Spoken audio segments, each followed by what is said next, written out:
माना जाता है कि हिंदू देवी देवताओं में सिर्फ भोलेनाथ ही सहज, सरल और सुलभ हैं। तभी तो वे बेलपत्र, धतूरे और जल के अर्पण से ही भक्तों की मनोकामनाएं सुन लेते हैं, अपनी कृपा लुटाते हैं। लेकिन सावन मास में महादेव को प्रसन्न करने के कुछ नियम और सावधानियां भी हैं। तो आइए जानते हैं शिव शंभू की आराधना का विधान।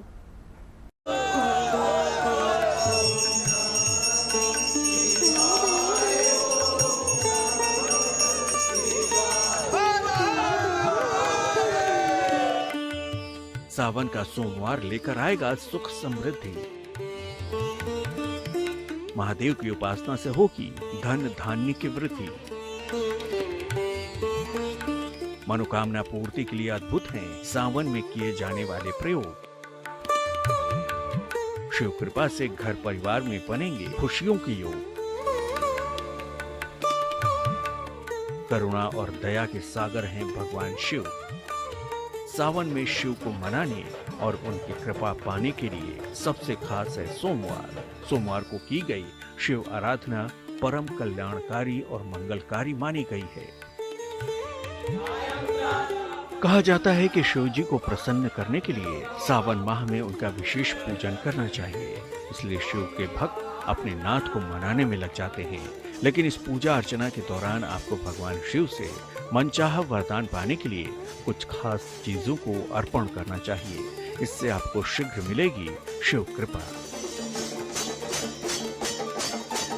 दुनिया में जितने भी असंभव काम हुए हैं, समुद्र पर सेतु बनाने से, रामेश्वर सेतु से लेकर सभी प्रकार के काम जो है वो पार्थिव पूजन से ही संपन्न हुए हैं। जैसे भगवान श्री राम ने जो है रामेश्वरम में मिट्टी से पार्थिव शिवलिंग बनाकर पूजन किया था। उसके पश्चात जो है समुद्र जो असाध्य था उस पर भी साध्य हुआ और उस पर भी समुद्र पर जो है पुल का निर्माण हो गया। इसी प्रकार से जीवन में किसी भी प्रकार की आपकी मनोकामना हो तो सावन के महीने में पार्थिव पूजन करने से भगवान शंकर की विशेष कृपा होती है और मन चाहे फल की प्राप्ति होती है।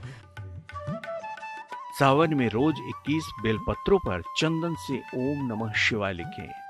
बेलपत्र को शिवलिंग पर चढ़ाएं। इससे आपकी सभी मनोकामनाएं पूरी होंगी। अगर घर में किसी भी प्रकार की परेशानी हो तो सावन में रोज सुबह घर में गोमूत्र का छिड़काव करने के साथ ही गुग्गल धूप जलाएं।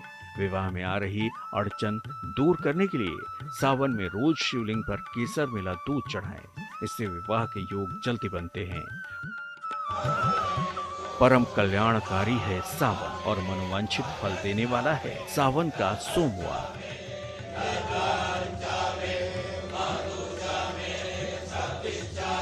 जिसने सावन में शिव की आराधना कर ली, यकीन मानिए उसके जीवन में सारी बाधाएं और सारी विपदाएं दूर हो जाएंगी।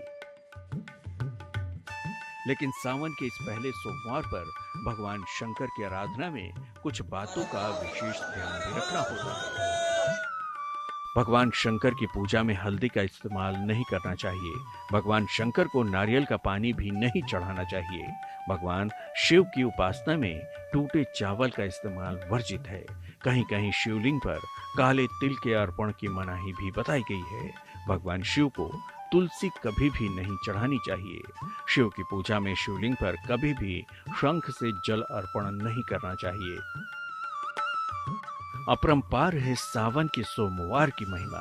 सुहागिन महिलाओं के लिए ये व्रत वैवाहिक जीवन को सुखी और समृद्ध बनाने के साथ साथ पति की लंबी आयु की कामना भी पूर्ण करता है। तो इस सावन के पावन महीने में शिव जी की सच्चे मन से उपासना करें।